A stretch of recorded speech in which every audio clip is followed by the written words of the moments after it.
प्रेम sir, मैं सीधे आपके पास आता हूँ। प्रेम सर चूंकि वही मौजूद हैं, अभी पटना में एक बड़ा उन्होंने कार्यक्रम किया, सर्वे किया वहां पर, तो बहुत सारी चीजों का बिहार से वो ठीक से रूबरू हैं।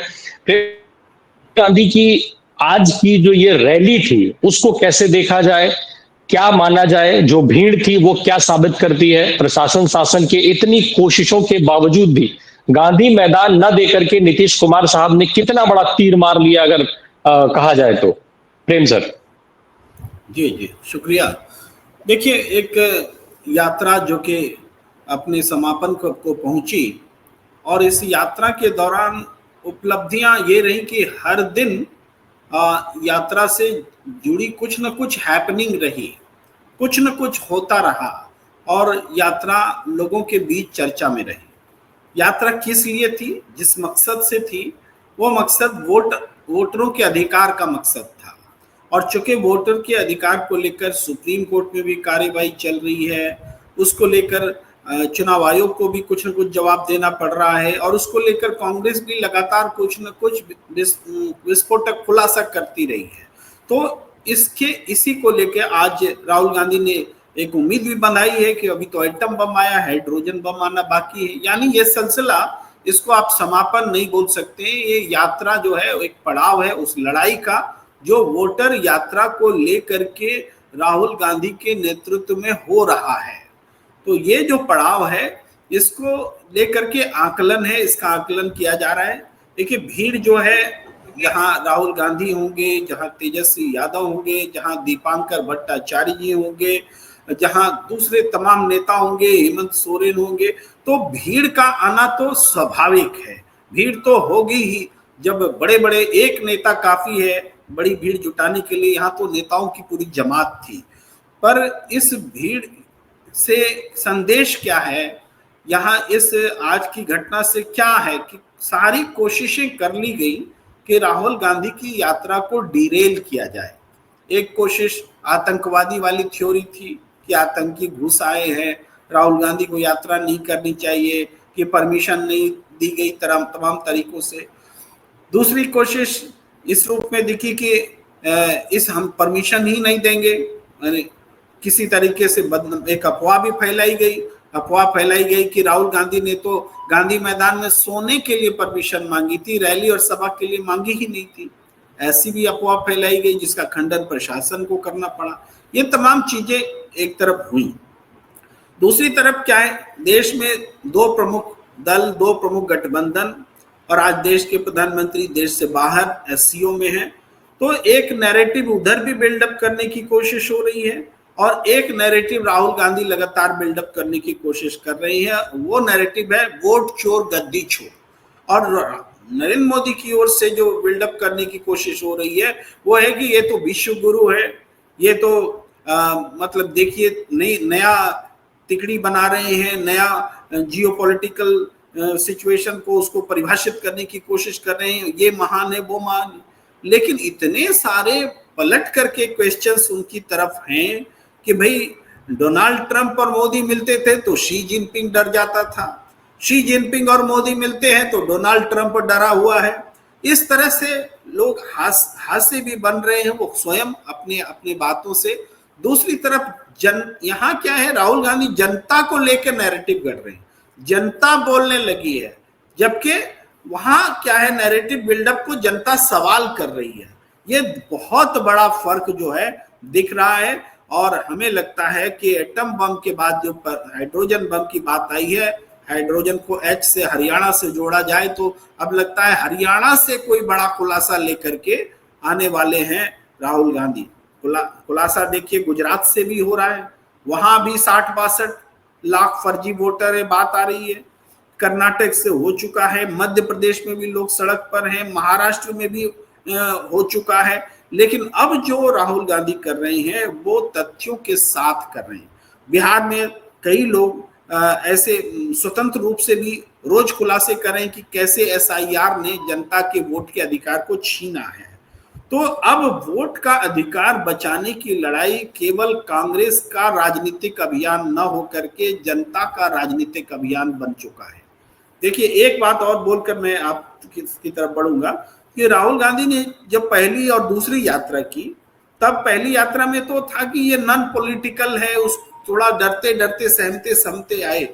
पहली यात्रा की सफलता के बाद दूसरी यात्रा में पॉलिटिकल वाला टर्म थोड़ा सा मिक्स हुआ, और इस यात्रा को तो वोटर अधिकार यात्रा बोलने के बावजूद पॉलिटिकली साफ तौर पर है कि सारे पॉलिटिशियंस एक हैं। यानी वोटर अधिकार यात्रा बोलने से तो नॉन पॉलिटिकल है, सारे वोटर्स के लिए, भाजपा के वोटर के लिए भी है, कांग्रेस के वोटर के लिए भी है। लेकिन ये अधिकार, ये यात्रा स्पष्ट रूप से पॉलिटिकल है, क्योंकि वोट चोर गद्दी छोड़ का जो नारा बना है, ये नारा विशुद्ध रूप से पॉलिटिकल नारा है, और यही इस यात्रा की उपलब्धि है। हमें लगता है यही उपलब्धि है कि जनता ने इस नारे को पकड़ लिया है। एक वीडियो जो वायरल हो रहा है जिसमें नरेंद्र मोदी बच्चों से बात कर रहे हैं और पूछते हैं बच्चे से कि, बच्चे बोलते हैं कि मैंने आपको देखा है, तो कहाँ देखा है मोदी जी पूछते हैं, बच्चे बोलते हैं टीवी पर देखा है। तो क्या देखा है, तो इन्होंने कहा वोट चोर। कैसे देखा है, नरेंद्र मोदी पूछते हैं कि क्या देखा, कैसे देखा है, बच्चे बोलते वोट चोर। तो ये बात जो है ये हास्य हो सकता है, लेकिन बहुत गंभीर अर्थ में है कि अब बच्चे भी उनको वोट चोर के तौर पर पहचानने लगे हैं। जी, मैं प्रेम भाई एक मिनट आपसे एक चीज और पूछ लूं, जो जिस बात को धनंजय जी कह रहे थे, आज राहुल गांधी, क्योंकि ये बहुत से लोग ये कह रहे थे कि साहब ये वो, एक ये भी बात हो रही थी कि सिर्फ वोट चोर गद्दी छोड़ से नहीं, उसको आम चीजों से जोड़ना होगा। आज राहुल गांधी वो पोस्टर लेके वहां गए थे, और जब उन्होंने इस बात को कहा तो उन्होंने कहा इस वोट चोरी का मतलब सिर्फ वोट चोरी नहीं है। और फिर वो बताना शुरू हुए, वोट चोरी अधिकार की चोरी, वोट चोरी आरक्षण की चोरी, वोट चोरी रोजगार की चोरी, वोट चोरी शिक्षा की चोरी, वोट चोरी लोकतंत्र की चोरी चोरी, और वोट चोरी युवाओं के भविष्य की चोरी। और इस उससे वोट चोरी से, और ये लोगों के तक जा भी रहा है कि ये कल के दिन राशन कार्ड चुराएंगे, नौकरी चुराएंगे, हमारा सब कुछ चुराएंगे। मैं इस बात को, और एक बात हमारे दर्शक बार बार कह रहे हैं कि खड़गे जी ने जो आज बोला है कि भाई मोदी जी की सरकार 6 महीने नहीं रहेगी, ये उनका पूछना है कि भाई ये पॉलिटिकल सिर्फ बयान है कि खड़गे जी इतने सीनियर आदमी हैं, वो कुछ देख रहे हैं कि मोदी जी किस राह जा रहे हैं। दोनों चीजों को, राहुल गांधी वोट चोरी को अपने बेरोजगारी से, शिक्षा से, लोकतंत्र से, रोजगार से जोड़ रहे हैं, और दूसरा खड़गे जी का बयान। प्रेम भाई। जी शुक्रिया आनंद जी। देखिए, एक बात जो खड़गे जी कह रहे हैं कि 6 महीने में सरकार गिर जाएगी, तो ये बात हम लोग कहें, विश्लेषक कहें, तो उसका एक अलग मतलब होता है, और जब एक पार्टी के अध्यक्ष कहें तो उसका मतलब अलग होता है। तो राजनीति में हम बहुत पॉजिटिव भी सोचें तो इसका मतलब मल्लिकार्जुन खड़गे जी ये कह रहे होंगे कि वो जो वोट चोरी का मुद्दा उठा रहे हैं, इस वजह से जनता में जो गुस्सा होगा, खुद एनडीए के भीतर में जो मतभेद आएंगे कि आप वोट चोरी करके सरकार बना रहे थे, तो उन मतभेदों के कारण सरकार गिर जाएगी। ये बहुत पॉजिटिव सोचने पर होता है, लेकिन नेगेटिव सोचने पर यह होता है कि इस सारा सब कुछ क्या सरकार गिराने के लिए किया जा रहा है, या वोट चोरी का कैंपेन, ये एटम बम या हाइड्रोजन बम, क्या सब इसलिए है कि सरकार गिराई जाए? तो ये दोनों मतलब हैं। अब रणनीतिक रूप से क्या सही है क्या गलत है, वो ज़्यादा अनुभवी हैं, वो अपना हित देख रहे होंगे, सोच रहे होंगे, लेकिन हम दोनों तरफ से देखते हैं तो ये बात लगती है।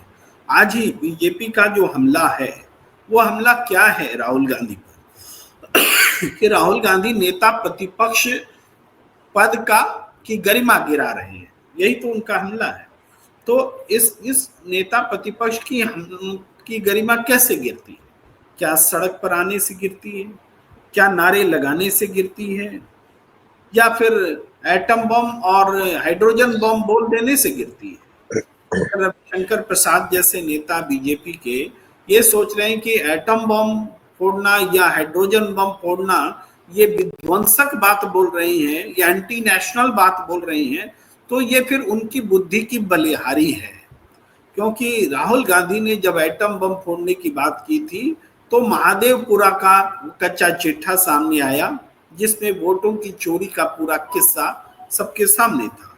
और अब जब हाइड्रोजन बम छोड़ने की बात कर रहे हैं तो एक्सपेक्टेड ये है कि हरियाणा में जो कांग्रेस जीत रही थी, राहुल गांधी की पॉपुलैरिटी उस समय 60% से ज्यादा थी हरियाणा में, पूरे जो गोदी मीडिया के सर्वे हैं वो भी कह रहे थे।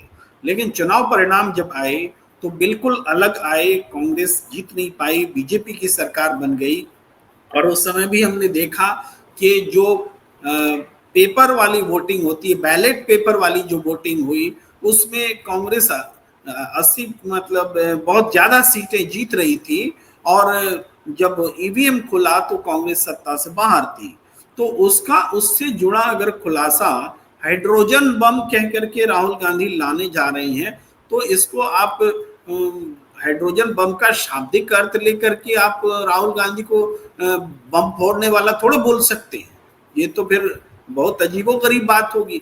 लेकिन आज बातचीत उसी तरीके से हो रही है, राहुल गांधी का नाम लेकर के लोग ऐसे ही बचकाने तरीके से अटैक करते हैं और राहुल गांधी को ही मूर्ख बताने की कोशिश करते हैं, जबकि इस व्यक्ति ने तो अकेले अपने दम पर पूरे देश में यात्राएं करके, वो दो यात्राएं, ये तीसरी यात्रा करके देश के लोगों को जगाया है। और वोट के अधिकार के प्रति जो आप सही बात कह रहे थे कि जो वोट के अधिकार को उन्होंने जरूरतों से जोड़ा, वो भी एक राजनीतिक जरूरत भी एक थी, क्योंकि बीजेपी हमला कर रही थी कि तेजस्वी यादव जो रोजगार का मुद्दा उठा रहे थे, महंगाई का मुद्दा उठा रहे थे, राहुल गांधी ने उनको डिरेल कर दिया है। यही आरोप लगा रहे हैं, दक्षिणपंथी जो विचार है वो यही है कि ताकि इनके बीच डिफरेंसेस हो। तो राहुल गांधी ने उसको भांपते हुए कहा है कि वोटर जो अधिकार रैली हुई या यात्रा हुई, ये यात्रा वोट बचाने के लिए है, और वोट बचाने का मतलब है लोकतंत्र बचाना, और लोकतंत्र बचाने का मतलब है रोजगार बचाना, नौकरी बचाना, या अमीर गरीब की खाई को पाटना, या दूसरे जो नैरेटिव्स हैं उसको उन्होंने वोट अधिकार से जोड़ा है कि लोकतंत्र बचेगा तब तो बाकी कुछ बचेगा। इसलिए रोजगार की लड़ाई से अलग ये लड़ाई नहीं है, ये बात राहुल गांधी ने संदेश देने की कोशिश की है। ये जो पटना की आज लगभग 7 लाख 8 लाख के लोग जुटे हैं, आंकड़ों में लोग अपने अपने किस्म से बोलेंगे, लेकिन सबको पता है कि हाल के वर्षों में इतना बड़ा जमावड़ा अब तक नहीं हुआ था। तो ये राहुल गांधी की एक बहुत बड़ी जीत है, उनकी यात्रा का बहुत शानदार समापन है, राजनीतिक रूप से एक बहुत बड़ा मैसेज है। और इस मैसेज में मल्लिकार्जुन खड़गे 6 महीने में नरेंद्र मोदी की सरकार के गिरने की बात कर रहे हैं, पवन खेड़ा 6 महीने में उनके रिजाइन देने की बात कर रहे हैं। हो सकता है कि ये घटना 2 महीने में भी घट जाए, ये टाइमिंग अलग होगी, लेकिन जनता सड़क पर है तो उसका अंजाम जो है होना है, सामने आना है। जी जी।